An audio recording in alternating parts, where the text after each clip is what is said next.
Welcome, welcome, welcome, welcome. This is your boy, the host with the most, but humble. And I do mean humble. The Nostradamus, aka Derek, and I'm here, of course, on a Tuesday to give you a very late episode 37 of the WrestleCram podcast. If you're watching it today, you're watching it tomorrow, you're watching it next week. I truly do thank you from the bottom of my heart to the depths of my loins. I truly, truly do thank you. Without you guys, it truly wouldn't be me. I'm humbled each and every single time I'm allowed to do this. Thank you so much for allowing your boy to do this. Like I said, I'm humble. I'm truly, truly humble. Let's get into it. Yeah, it's going to be a very late show this go around. I do apologize. I had a lot of errands to run, adulting, things like that.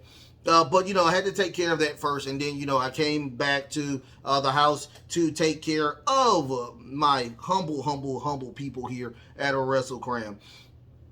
Today we're going to talk about Sergeant Slaughter being petty. Also, we're going to talk about Kevin Owens, and his contract is coming up not soon, but his contract is coming up. He's just talking about, milestones and things like that. We're going to talk about that as well. Also, we're going to talk about the Go Home Show for Monday Night Raw.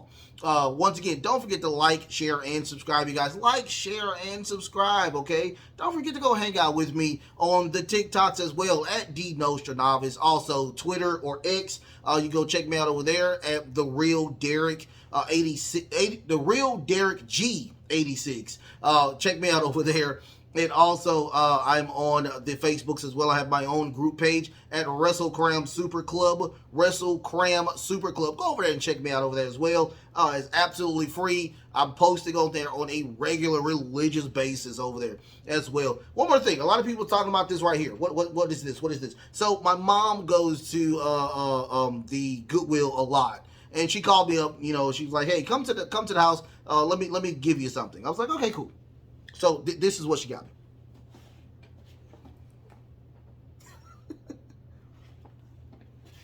She got me an original Wii.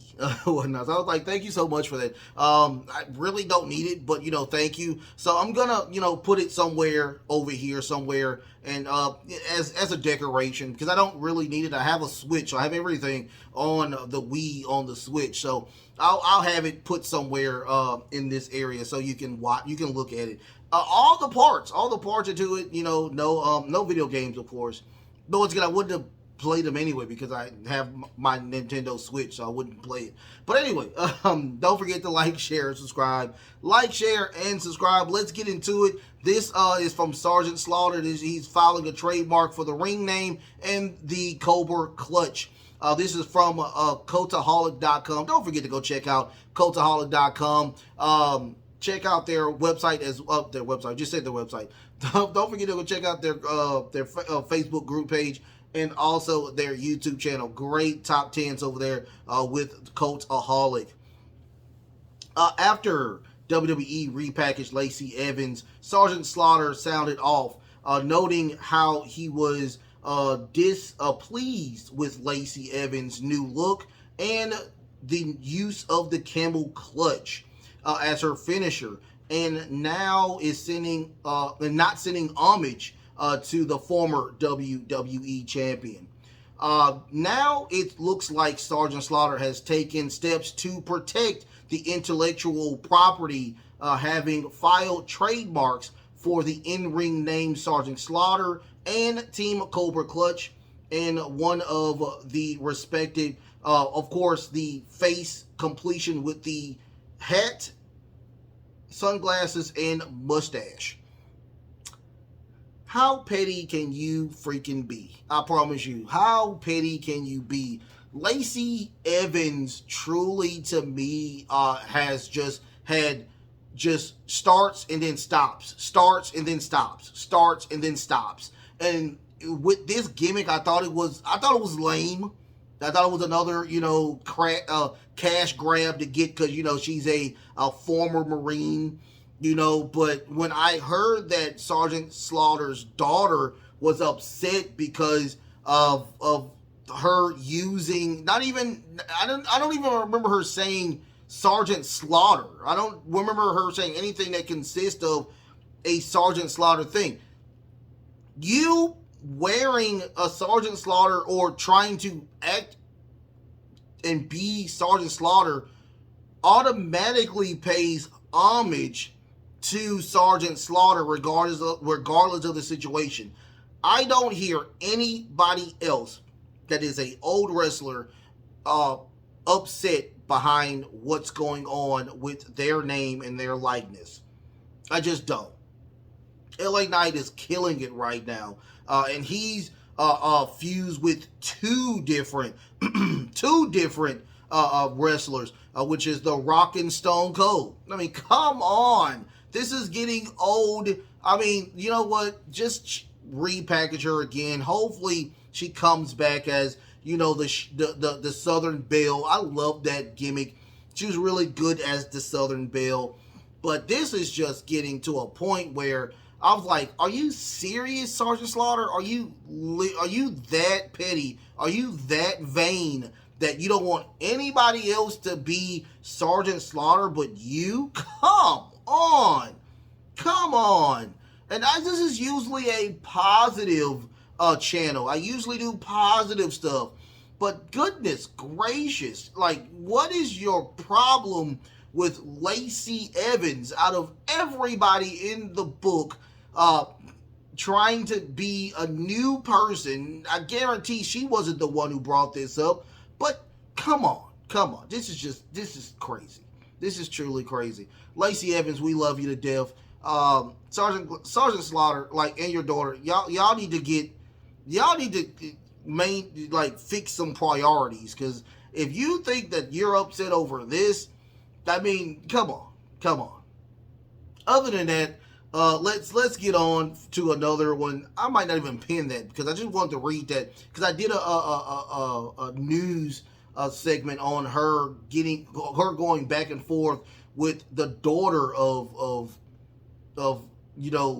Sergeant Slaughter, and they were going back and forth, and like, she's a actual Marine, like, she's an actual person who served her country.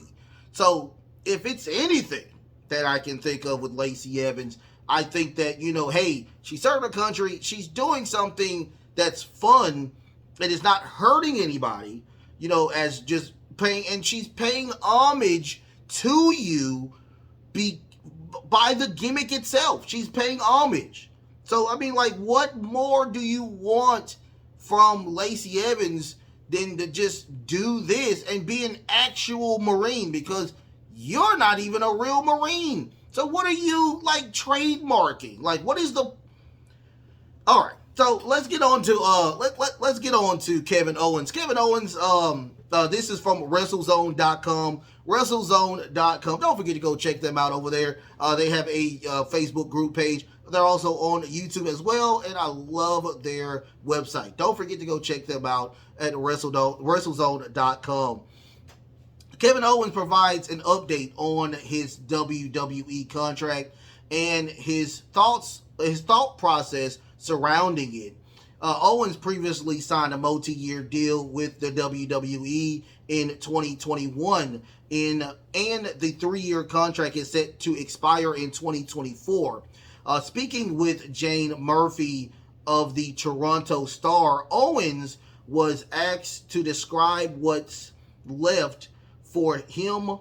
Murphy noted that Owens only has a year and a half on his contract. Owens then stated that he doesn't know where he stands beyond the time frame. He made it clear that he wants to be involved in wrestling, especially the WWE. This is Kevin Owens talking verbatim. That's a great question, Owens said. I really don't know. I used to say I don't see myself not being in the ring for another 5 to 10 years.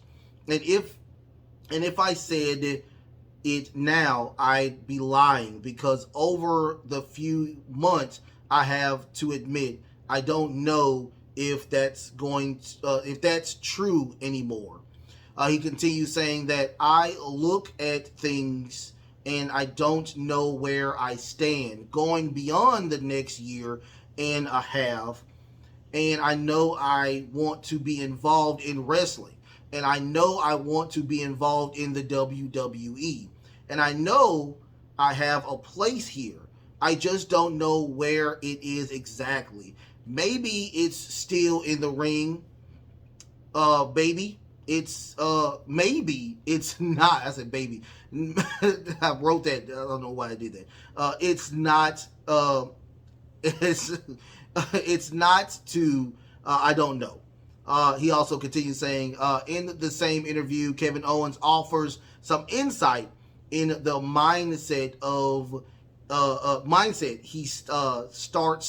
He stated that he intends to focus on enjoying everything he does for the next year and a half.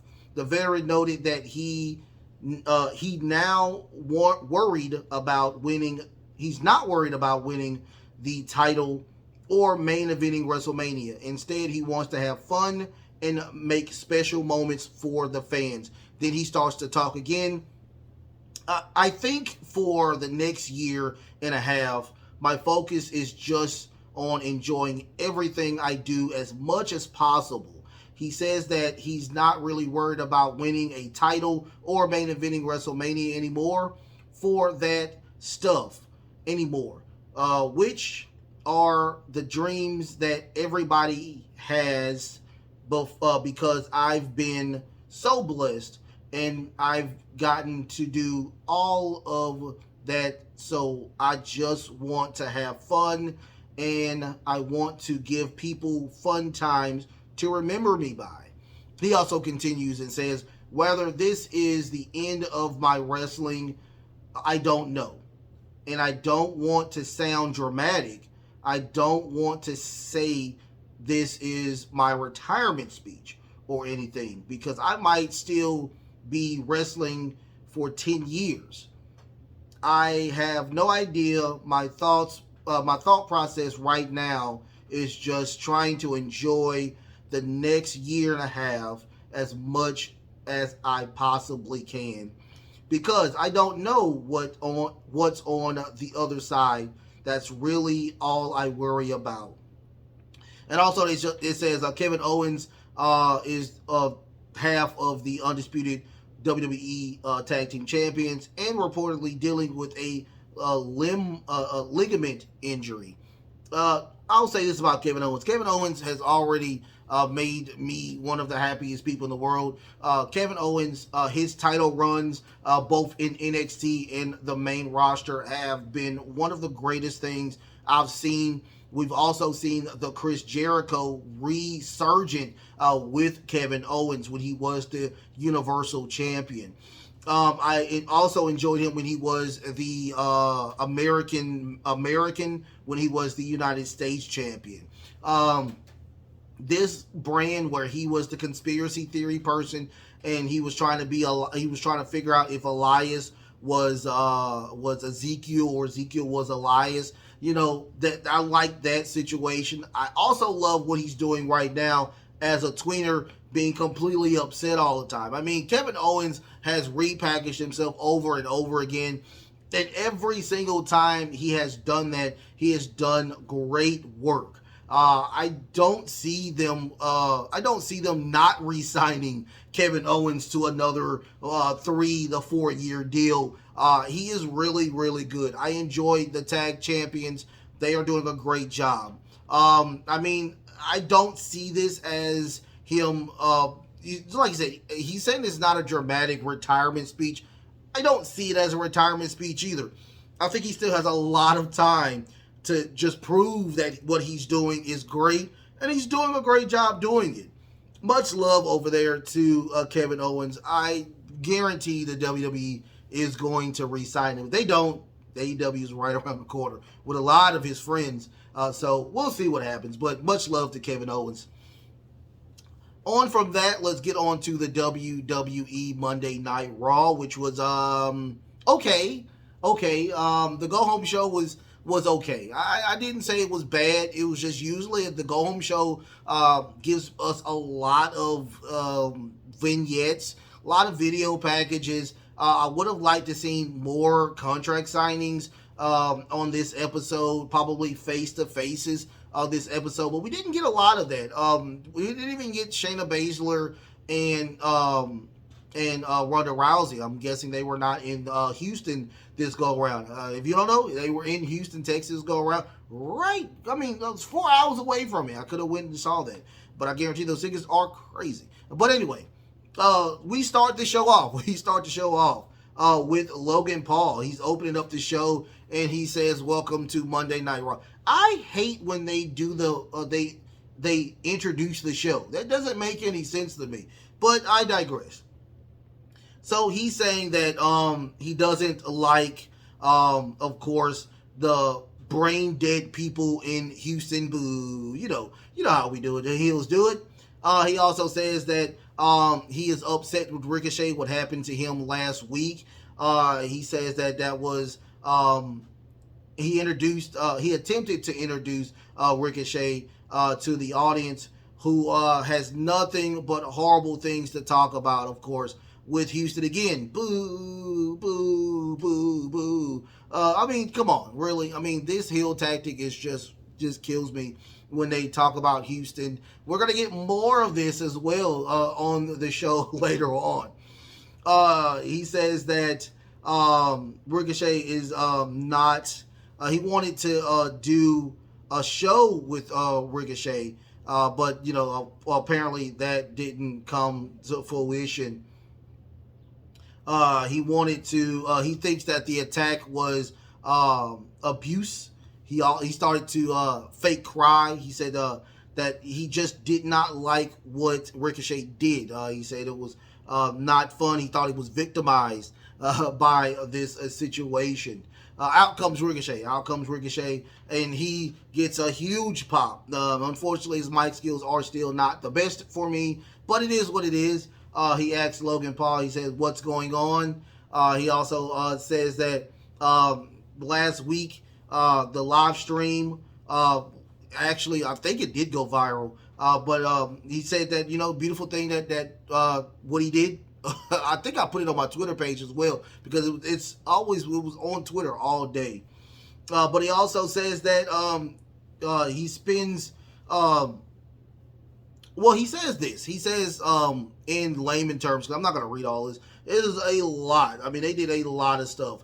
But he also says that, I do respect Logan Paul. I do respect him for his athleticism. He also respects him for actually getting in the ring and doing what he has to do. So he also says that, so he actually returns the favor, shows him love as well, saying that he is one of the greatest wrestlers that does it in the ring. I disagree with that, but he does say that. But he does say that he says that, your fiance over there is the one that speaks or whatnot. You're the one that does all the talking. Wouldn't it be weird that, your fiance says, and the winner is Logan Paul? So they get into it, and Logan Paul, we try to get a springboard by Ricochet, but Logan Paul does the one lucky punch, knocking Ricochet completely out. After that, we get the Drew McIntyre and Gunther video package from last week. Backstage interview with Gunther. Gunther's just saying that he is going to erase Drew McIntyre from the existence, apparently. He's going to Thanos snap Drew McIntyre out of the entire WWE. But he was really upset not only with that situation, but he was upset with Ludwig Kaiser. Ludwig Kaiser disappointing him last week with the loss against Drew McIntyre. So he said that, we're going to see if you can redeem yourself. So he will face Matt Riddle tonight. And that match will start right now. Not a lot to really go home by this match. Once again, I'm not the biggest fan of Matt Riddle and his wrestling style altogether. But he really Ludwig Kaiser did win kind of clean with this. Getting in the ring, Gunther getting in the ring and giving him a handshake and saying, "Good job." That was the end. There was nothing else after that situation. After that, we get a Viking Raiders experience video package, them winning that Viking match. And that was the end of that. And of course, um, Maxine Dupree challenging Valhalla for a match, and that match is going to be tonight. After that, we get Logan Paul. Logan Paul is just saying that at SummerSlam we're going to make history. We're going to make this the most viral match in WWE history, and that was the end of that. We get another video package of Brock Lesnar and the Cody Rhodes history with the first two matches, and of course the rubber match will be at SummerSlam. After that, we get a Maxine Dupree versus Valhalla match. Lots of just a ton of interferences by Chad Gable, Otis, and the Viking Raiders, eventually giving Maxine Dupree the win or whatnot. She wins with a beautiful inverted schoolboy for her to win the match. But that was the end of that. She does win her very first match. Congratulations to Maxine Dupree.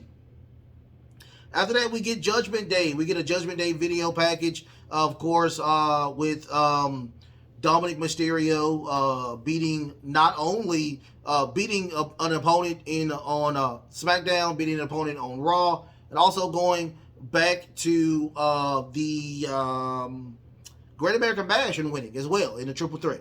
So after that, we get Shinsuke Nakamura and Tommaso Ciampa. Tommaso Ciampa just saying that my goal now is to beat you, and not only beat you, but get the momentum off of that win to go to SummerSlam to win that SummerSlam Battle Royale.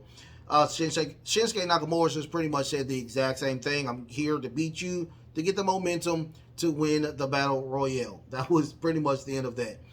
Out comes Judgment Day. Judgment Day, and Damian Priest says, all rise, of course, for the Judgment Day. Rhea Ripley gets on saying that we truly run everything. Nothing starts without our say-so. They go through, of course, the injuries that they have actual, which is Kevin Owens. Kevin Owens is actually injured, and also Liv Morgan, who is actually injured.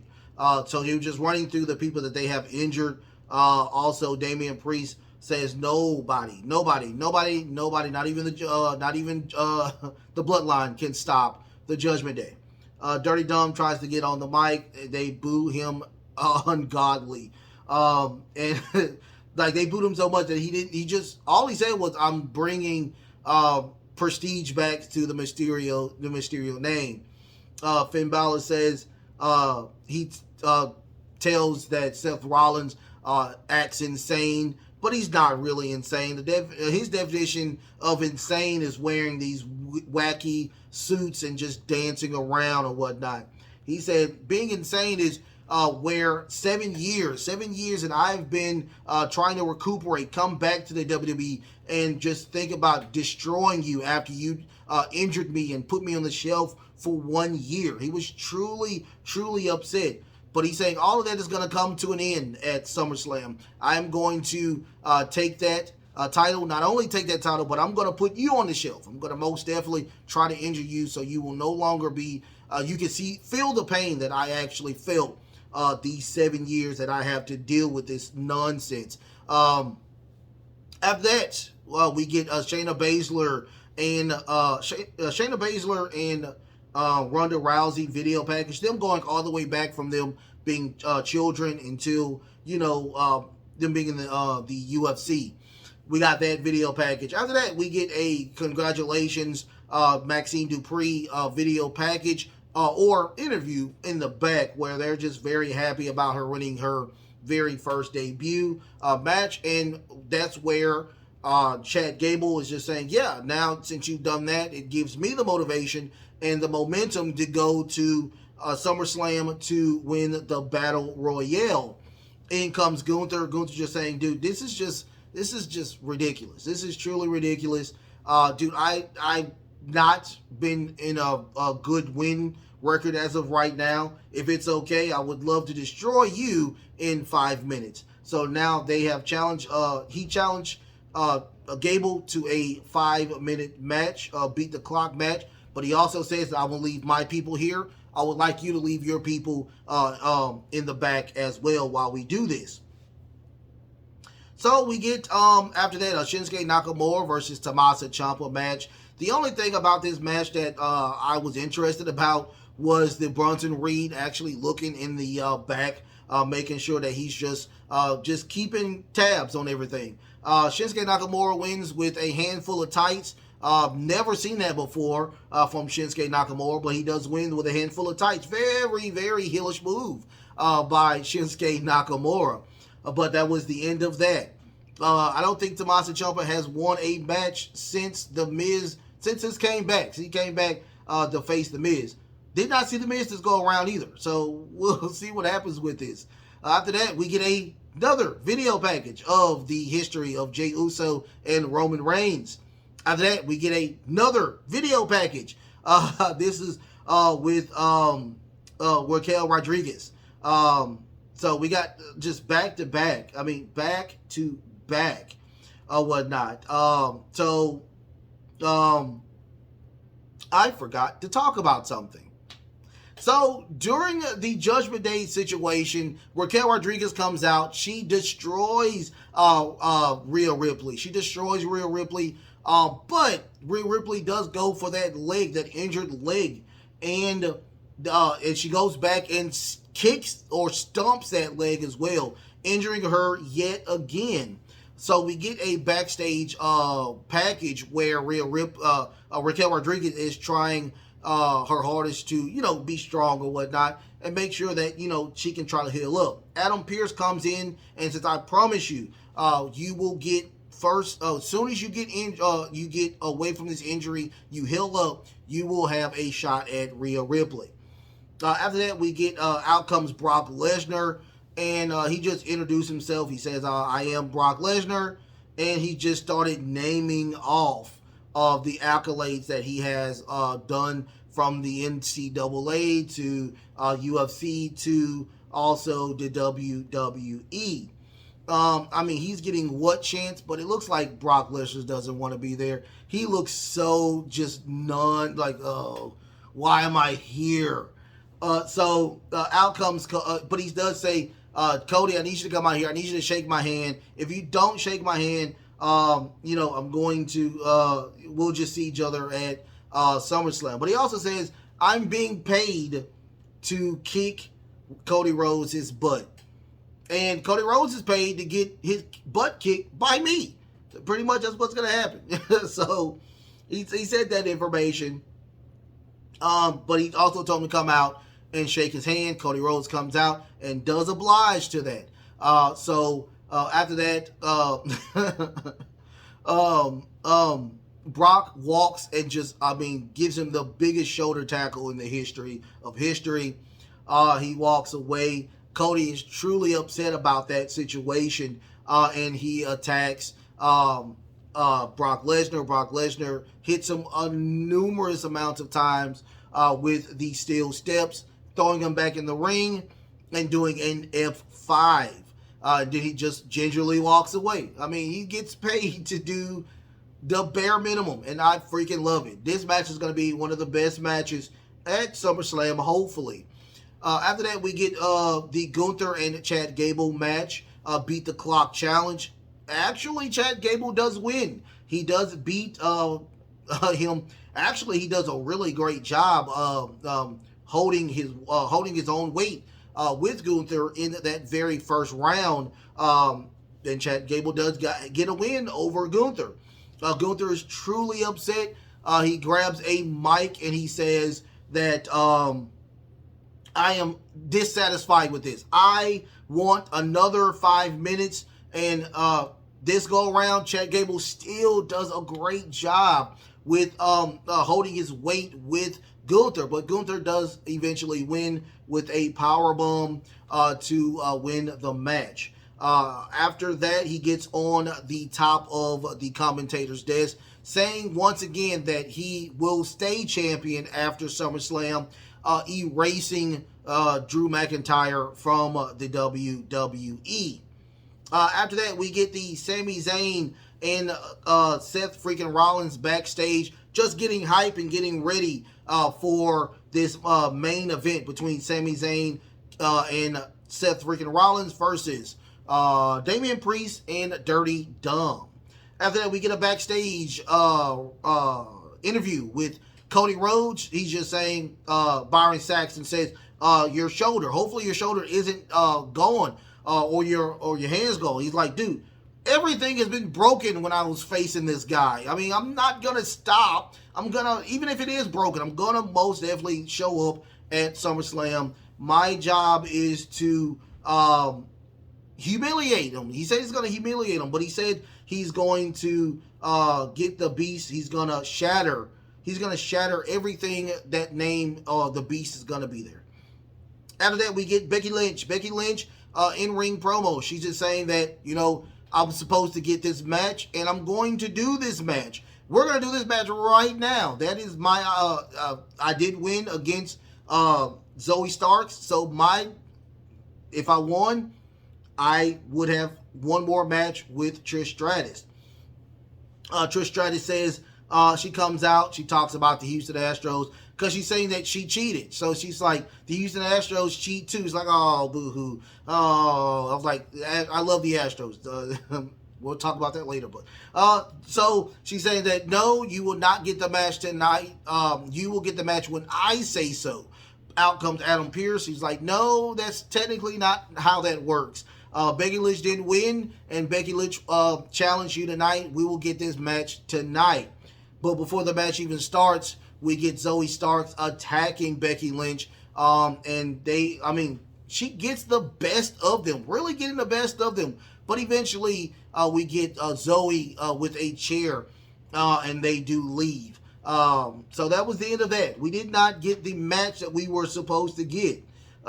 So Trish Stratus and Zoe Stark runs into Adam Pearce, and she was like, dude, I wasn't even prepared. So Adam Pearce was like, you know what? I'm going to have you prepared. In 2 weeks, they will be in Canada. You will have another match with Becky Lynch.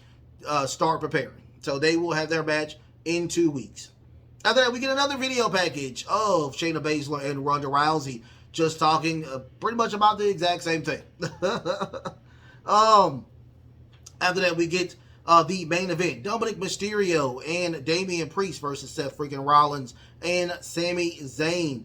When I tell you this match was chaotic from the beginning, it was. Because when they came out, we got, when Judgment Day came out, Sami Zayn and Sami Zayn and Seth Rollins, they do attack before the match even starts. We get Seth attacking Finn Balor. He running into the probably catering. I'm guessing catering is right there. They do eventually come back out. Where at the end, we're going to talk about the end because all that was really good, but at the very end of the match, we get a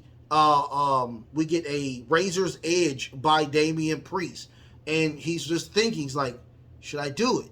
So he's looking at the suitcase. He's telling Finn, he's like, Finn, bring me the suitcase, and Finn is thinking, he's like, should I give him the suitcase? So he eventually gives him the suitcase, but we get an attack on Damian Priest. That it was a super kick. It was a super kick on to the suitcase, busting open. I don't know what he bust open, but he bust open something because it was blood all over his face. So he couldn't cash in. We got a Halula, what we attempted again to try to cash in, but we get a Halula kick, and we get the win by Seth freaking Rollins and Sami Zayn.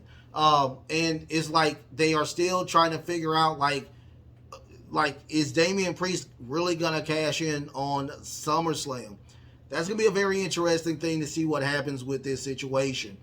Once again, the show was okay. Tons and tons and tons of video packages.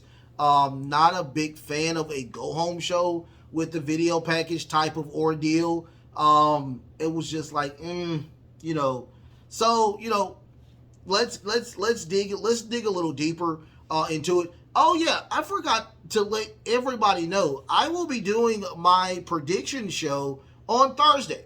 So you'll get two shows. You'll get the episode 38 of the you get episode 38 of the podcast, and then you'll eventually get the show, the my prediction of SummerSlam. SummerSlam is Saturday, you guys, so you can go check it out. I will do a review on that show, so you don't have to worry about that. I will, if you're not watching it and you want to come and hang out with your boy and watch my review, you can most definitely do that. I do not mind at all.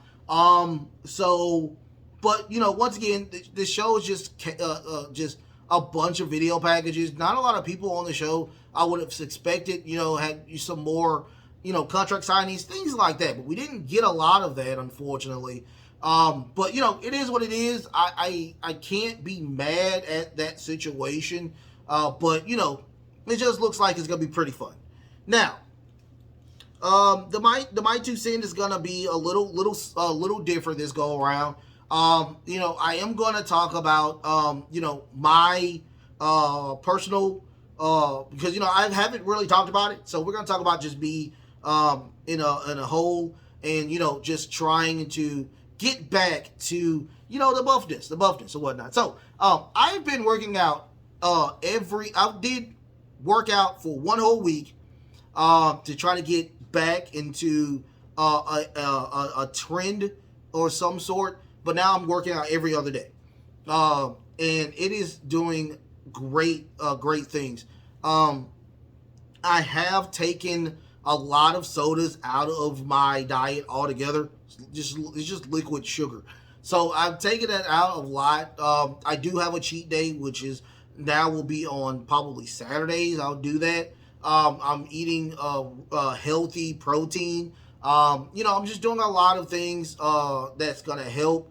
Also, I drink, which is really weird, but I do this. I drink one V8, a can of V8. Do one V8 every day. I do that every day. And it does help when it comes to vegetable intake.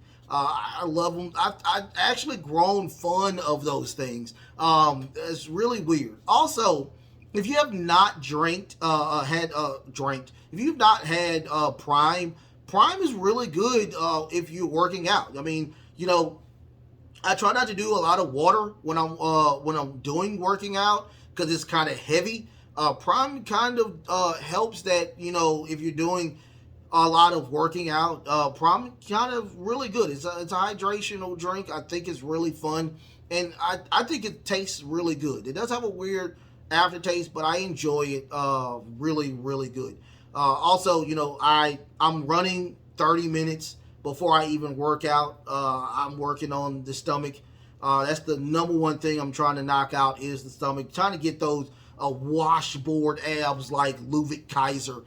So, if you see me in the gym, say hey, I'm in 2 different gyms, so or like a million different gyms. I have 2 gym memberships throughout all of where I'm at. So if I'm out at one, I'm at the other. I'm working out. I'm doing my thing. As a matter of fact, when I get done here, I'm going to probably go to the gym. I'm probably going to get me. I'm probably going to make a steak. I'm probably going to do a nice steak with some spinach today, followed with some water. I'm not going to do anything. No sodas this go around. But I thank my really close friend of mine who's just motivating me and helping me as well, especially when it comes to the meals, because I will tell anybody this, if you are working out and you're still not eating right, that's where the issue comes in at. So you have to get a proper diet before you even go to the gym, because you're just pretty much wasting gas going to the gym when you're not still eating right. I've excommunicated myself all away from all the fried foods as of right now. I don't even really go to fast foods anymore. If I do, it'll be a Subway, or it'll be like it'll be Firehouse subs. I love Firehouse subs. I'll do either of those things, but I just, and one of the things I love to death that I just stopped eating is Little Debbie snack cakes. Oh my God, I love Little Debbie snack cakes to death. I excommunicated myself from just the sugary treats altogether. If I need anything in the at night, it will probably be like something very small. Probably if I have to, I'll probably do like a protein drink, but nothing truly heavy to fall back on, because that's usually what I did as well. I usually would eat a lot like after 9, and I was like, oh, I gotta stop doing that. I gotta honestly stop doing that as well. So I've done that. I'm getting better. I'm happy. I'm actually active now. I'm actually active now, and I feel good. I feel honestly good with the progress I'm putting myself in. And I will tell anybody this. If you want to start, you don't have to go to a gym. You don't need all of this stuff that I'm doing or whatnot. This is just something I'm doing because, I like to go and interact. I like to be around people. But you don't need all of this. I mean, simple walking. Start walking. Being active, when you're at work, especially if you have a sit-down job, just get active. There's a lot of other things that you can do than just going to the gym. I just like going to the gym because I don't have a lot of stuff here. My apartment is really small, so I can't do a lot of stuff in this apartment. But, getting out, going and walking, seeing the scenery, water, lots and lots of water will help you as well. I love y'all so much. The best is truly yet to come. What do you think about Sergeant Slaughter in the Lacey Evans situation? Also, what do you think about Kevin Owens? Kevin Owens and just him opening up. Also, the Go Home Show to Raw. What do you think about Monday Night Raw? Also, don't forget that I have a feed over there. That feed will be on Friday. Ask WrestleCram on Fridays. Don't forget to go check that out. I'm always there checking the questions and answering questions as well. Just putting a little bit of information on those as well. But I'm going to do those questions on Ask WrestleCram on Friday. Don't forget, I'm on TikTok. I'm on Twitter. I'm on Facebook. I'm here. I'm doing it all, you guys. I'm here. I'm loving it. I love you guys. I love you so much. Don't forget, Thursday you're going to get 2 shows. You're going to get 2 shows. You're going to get episode, is it 28? I think 28. You're going to get the new episode, the new podcast.